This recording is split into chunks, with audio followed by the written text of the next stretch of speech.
மகா வந்து சூர்யா கிட்ட கடைசியாக கேட்குறாங்க, என்னதான் நினச்சிட்டு இருக்கீங்க, ஏன் என்னை ஏற்றுக்கவே மாட்டேங்கிறீங்க, என் பொண்டாட்டி ஏற்றுக்க மாட்டீங்களான்னு கொஞ்சம் கேட்குறாங்க. இங்கே பாரு, உங்ககிட்ட நிறைய குறைகள் இருக்குது, நீ ரொம்ப ஏற்று பேசுகிற, அது மட்டும் கிடையாது, நீ வந்து ட்ரெஸ் பண்ணுறது சரியில்லை, ஸ்டைலாகவும் பண்ண மாட்டேங்கிற, எனக்கு பொண்டாட்டியாக இருக்க லாய்க்கு உனக்கு கிடையவே கிடையாது அப்படின்னு சொல்லிட்டு போகிறாரு. அதனால் வந்து மகா என்ன பண்ணுறதுன்னு தெரியாமல் தவிக்கிறாங்க.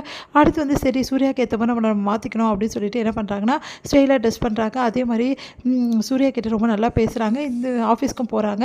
இந்த சூழலில் சூர்யா வேற ஒரு பொண்ணு வந்து பழகிறத வந்து மகா பார்க்குறாங்க. பார்த்து அதிர்ச்சி அடைகிறாங்க. சூர்யா அந்த பொண்ணுக்கு ரொம்ப க்ளோஸாக பழகிறதும், அதே டைமில் வந்து சீக்கிரமாகவே வந்து மகாவை நான் டைவர்ஸ் பண்ணிடுவேன், உன்னை தான் கல்யாணம் பண்ணிப்பேன், நீ தான் என் வாழ்க்கை, உன்னை தான் எனக்கு ரொம்ப பிடிச்சிருக்கா அப்படின்னு சொல்லிட்டு மகா எதிரவே சூர்யா வந்து சொல்கிறாரு. இதையெல்லாம் கேட்ட மகா என்ன பண்ணுறதுன்னு திரும்ப தவிக்கிறாங்க.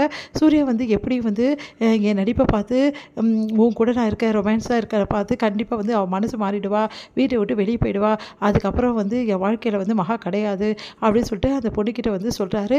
அவங்க வந்து அட்வைஸ் பண்ணுறாங்க, இல்லை சொன்னால் கேளு, உனக்கு மகா தான் மேட்ச்சு, மகா ரொம்ப நல்லவ அப்படின்னு சொல்லிட்டு அவங்களும் சொல்கிறாங்க.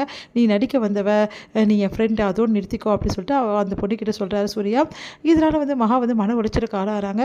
அப்போ சூர்யா வந்து என்னை வெறுக்கிறாரா, அவருக்கு என்னை பிடிக்கலையா, என் கூட வாழ விரும்பலையா, நான் என்ன பண்ணுவேன் கடவுளே அப்படின்னு சொல்லிட்டு மனசு வெறுத்து போயிட்டு வீட்டில் போயிட்டு அழகிறாங்க. அவங்க அம்மா வீட்டில் அவங்க அம்மா எல்லாருமே வந்து சம்மதம் சொல்கிறாங்க, இதுக்கப்புறம் நான் அவர் கூட வாழ போகிறதில்ல, ஏன்னா வந்து அவர் தான் என்னை வெறுத்துட்டாரு, வேற ஒரு பொண்ணை கல்யாணம் பண்ணிக்க ஏற்பாடு பண்ணிட்டாரு, இதுக்கப்புறம் நான் ஏன் வாழணும் அப்படின்னு சொல்லிட்டு யோசிச்சுட்டு இருக்காங்க. அந்த டைமில் வந்து பாட்டி அங்கே வராங்க. பாட்டி வந்து சொல்கிறாங்க, நீ ஏன் வாழக்கூடாது, அவன் உன்னை வெறுப்பேற்றதுக்கும் உன்னை விட்டு விலகிறதுக்குமே இந்த மாதிரி வேலையெல்லாம் பண்ணிகிட்ருக்கான், வேற ஒரு பொண்ணை கண்டிப்பாக சூர்யா வந்து விரும்புறதுக்கு சான்ஸே கிடையாது, அதனால் அவன் நாடகம் ஆடுறான், அதே மாதிரி நாடகத்தை நீ ஆடணும், ஏன் அவன் தான் ஆட முடியுமா, உன்னால் ஆட முடியாது, நீங்கள் என்ன சொல்கிறீங்க அப்படின்னோடனே, இங்கே பாரு, உனக்கு வந்து இதே மாதிரி அவன் கேர்ள் ஃப்ரெண்டை நோக்கி போகிறான்ல, அதே மாதிரி நீயும் ஒரு பாய் ஃப்ரெண்ட் ஏற்படுத்திக்கோ, அப்போ வந்து கண்டிப்பாக வந்து அது அந்த பொறாமையில் கண்டிப்பாக சூர்யா வந்து உண்மையை சொல்லுவான், அப்போ தான் உன்னோட அருமை என்னன்னு சூர்யாவுக்கு புரியும் அப்படின்னோடனே, பாட்டி இதெல்லாம் தப்பு இல்லையா பாட்டி, இதெல்லாம் தப்பு இருக்குது, நடிக்கிறதுல நம்ம கூப்பிட போகிறோம், நம்மனா உண்மையாக இருக்க போகிறோம், இதெல்லாம் தப்பே கிடையாது, அவன் நடிக்க வைக்கிறானா அதே மாதிரி நீ நடிக்க வை, இதெல்லாம் தப்பு இருக்குது, சூர்யா செஞ்சால் கரெக்டு, நீ செஞ்சால் தப்பு ஒன்றும் கிடையாது, நானே அதுக்கு ஏற்பாடு பண்ணுறேன்னு சொல்லிட்டு பாட்டி சொல்கிறாங்க. பாட்டி இதெல்லாம் சரியாக வருமா அப்படின்னு சொல்லிட்டு எல்லாருமே வீட்டில் சொல்கிறாங்க. வந்து நம்ம மகா வீட்டில் எல்லாம் சரி வரும், நான் பார்த்துக்கிறேன் அப்படின்னு சொல்லிட்டு சொல்லிடுறாங்க பாட்டி. அதே மாதிரி ஒரு நடிக்கிறதுக்காக ஒரு ஆளையும் வந்து ஏற்பாடு பண்ணுறாங்க. இங்கே வந்து அவசரமாக கிளம்பிட்டுருக்காங்க நம்ம வந்து மகா. அந்த டைமில் சூர்யா வந்து இப்போ மகா வெறுப்பேற்றுமே அப்படின்னு சொல்லிட்டு வேணும்னே ஃபோன் போட்டு அவங்க கேர்ள் ஃப்ரெண்டுக்கு ரொம்ப அழகாக ரொமான்டிக்காக பேசுகிற மாதிரி பேசிகிட்டு இருக்காரு. சரி ஃபோனை தள்ளி போகிறீங்களா அப்படின்றாங்க.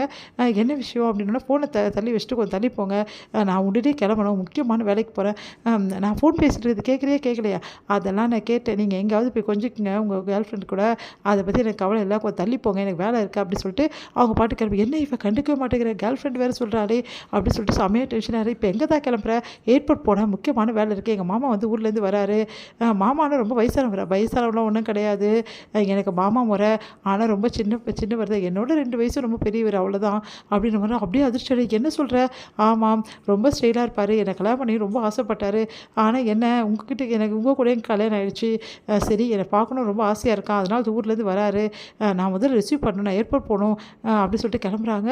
இதை பார்த்து சூர்யா அதிர்ச்சி அடைகிறாரு. என்ன சொல்கிறா இவ, திடீர்னு மாமான்னு சொல்கிறா, பார்க்க போகணும்னு சொல்கிறா, ஒன்றும் புரியலையே அப்படின்னு சொல்லிட்டு பயங்கரம் பொறாமையாகுது அவருக்கு. உடனே வந்து இப்போ நீ தனியாக போகணும், ஆமாம் எங்கள் மாமாவை நான் தான் கூட்டிகிட்டு வரணும் அப்படின்னு சொல்லிட்டு கிளம்புறாரு.